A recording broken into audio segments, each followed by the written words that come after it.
एक साहूकार और एक साहूकारनी थे। वह धर्म पुण्य को नहीं मानते थे। इसके कारण उनके कोई बच्चा नहीं था। एक दिन साहूकारनी पड़ोसी के घर गई। उस दिन सकट चौथ था। वहां पड़ोसन सकट चौथ की पूजा करके कहानी सुना रही थी। साहूकारनी ने पड़ोसन से पूछा, तुम क्या कर रही हो? तब पड़ोसन बोली कि आज चौथ का व्रत है, इसलिए कहानी सुना रही हूं। तब साहूकारनी बोली, चौथ के व्रत करने से क्या होता है? तब पड़ोसन बोली, इसे करने से अन्न धन सुहाग पुत्र सब मिलता है। तब साहूकारनी ने कहा, यदि मेरा गर्भ रह जाए तो मैं 1.25 सेर तिलकुट करूंगी और चौथ का व्रत करूंगी। श्री गणेश भगवान की कृपा से साहूकारनी के गर्भ रह गया, तो वह बोली कि मेरे लड़का हो जाए तो मैं 2.5 सेर तिलकुट करूंगी। कुछ दिन बाद उसके लड़का हो गया तो वह बोली कि हे चौथ भगवान, मेरे बेटे का विवाह हो जाएगा तो 5.25 सेर का तिलकुट करूंगी। कुछ वर्षों बाद उसके बेटे का विवाह तय हो गया और उसका बेटा विवाह करने चला गया, लेकिन उस साहूकारनी ने तिलकुट नहीं किया। इस कारण से चौथ देव क्रोधित हो गए और उन्होंने फेरों से उसके बेटे को उठाकर पीपल के पेड़ पर बिठा दिया। सभी वर को खोजने लगे पर वो नहीं मिला।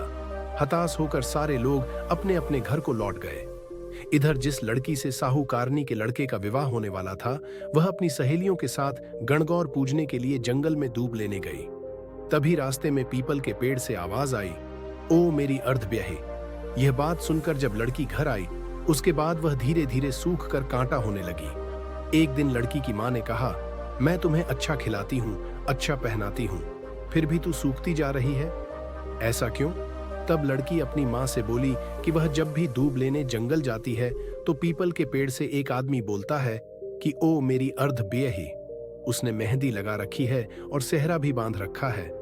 तब उसकी मां ने पीपल के पेड़ के पास जाकर देखा, यह तो उसका जमाई ही है। तब उसकी मां ने जमाई से कहा, यहाँ क्यों बैठे हैं? मेरी बेटी तो अर्धब्याही कर दी, और अब क्या लोगे? साहूकारनी का बेटा बोला, मेरी मां ने चौथ का तिलकुट बोला था लेकिन नहीं किया, इसलिए चौथ माता ने नाराज होकर यहां बैठा दिया। यह सुनकर उस लड़की की मां साहूकारनी के घर गई और उससे पूछा कि तुमने सकट चौथ का कुछ बोला है क्या? तब साहूकारनी बोली, तिलकुट बोला था। उसके बाद साहूकारनी बोली, मेरा बेटा घर आ जाए तो 2.5 मन का तिलकुट करूंगी। इससे श्री गणेश भगवान प्रसन्न हो गए और उसके बेटे को फेरों में लाकर बैठा दिया। बेटे का विवाह धूमधाम से हो गया। जब साहूकारनी के बेटा एवं बहू घर आ गए, तब साहूकारनी ने 2.5 मन तिलकुट किया और बोली, हे चौथ देव, आपके आशीर्वाद से मेरे बेटा बहू घर आए हैं, जिससे मैं हमेशा तिलकुट करके व्रत करूंगी। इसके बाद सारे नगर वासियों ने तिलकुट के साथ सकट व्रत करना प्रारंभ कर दिया। हे सकट चौथ, जिस तरह साहूकारनी को बेटे बहू से मिलवाया, वैसे ही हम सबको मिलवाना। इस कथा को कहने सुनने वालों का भला करना।